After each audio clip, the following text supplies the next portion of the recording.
Voilà, donc vous avez tapé l'adresse qui est là, bit.ly / blablabla, celle-là, et ça vous amenait vers une image que j'ai trouvée sur le web, une image qui est dans le domaine public, qu'on a donc même le droit d'utiliser à des fins commerciales, et qui comporte normalement assez bien de pixels. Et j'ai fait la recherche avec Bing, plutôt qu'avec Google, pour trouver les images en haute définition.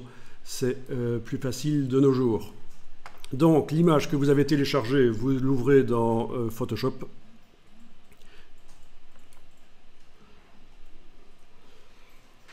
Touche F, voilà. Et donc il faut détourer cette girafe. Déjà je vais double-cliquer sur la loupe pour voir l'image à l'échelle 100%. Je vais un peu regarder. Oui, au niveau de la qualité, c'est pas mal.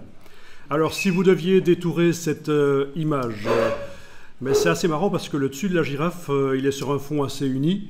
Par contre, le bas, c'est des cailloux quasiment la même couleur que la girafe. Donc, on va devoir manuellement détourer le bas de la girafe, c'est sûr. Tiens, il y a même un caillou qui vient devant une des pattes. Donc, il faudra peut-être retravailler un peu ça. Voilà. Donc, on va peut-être combiner deux techniques de sélection ici. Alors, baguette magique sur le fond. Bah, certainement pas, parce que la baguette magique ne permet pas de sélectionner notamment tous les petits poils fins et transparents qui sont là, vous les voyez là, petits poils fins transparents sur la crinière, ce serait quand même dommage de foutre ça en l'air. Donc à la limite, si la girafe était sans poils sur toute sa silhouette, pourquoi pas la baguette magique, ça pourrait encore marcher, mais là ça va pas fonctionner. Il y en a qui pensent que la baguette magique ça pourrait fonctionner? Non.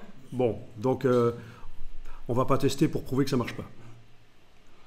Ok, alors la technique de l'écrêtage de luminosité, on en avait touché un tout petit mot lors du cours introductif, la technique de l'écrêtage, vous vous souvenez vaguement, on avait fait ça sur une plante, vous vous souvenez vaguement comment ça fonctionnait? C'est très bien, donc faites-le. Non, personne ne se souvient bien sûr, c'était il y a trop longtemps, c'était il y a quasiment 2 mois.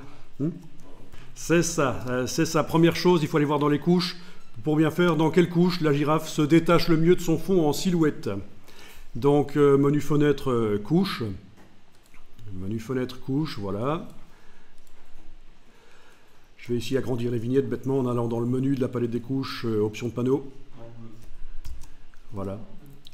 Il faut qu'elle se détache en silhouette tout en conservant son détail, sa subtilité. Il ne faut pas que ça devienne complètement pixelisé. Mais bon... Je ne pense pas qu'on l'avait fait pour un feu d'artifice, l'écrêtage.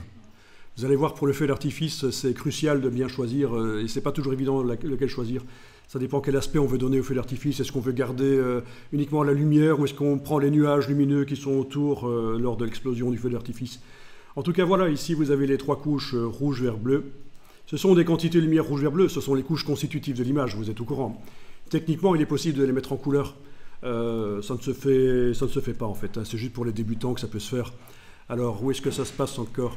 Dans les préférences, voilà, dans les préférences interface, je vous montre, hein. Préférences interface, afficher les couches en couleur. Ok, et voilà, vous avez les quantités de lumière rouge, vert, bleu. Franchement, je ne vois pas trop l'intérêt, si ce n'est pour faire comprendre aux débutants qu'il s'agit de mélanger 3 lumières rouge, vert et bleu. C'est la synthèse additive. Voilà, voilà. Là, je vais retourner dans les préférences interface, aller décocher, afficher les couches en couleur, parce que, évidemment, quand elles sont affichées en couleur, on ne voit pas bien dans ce que les couches contiennent. Surtout dans la couche bleue, c'est foncé.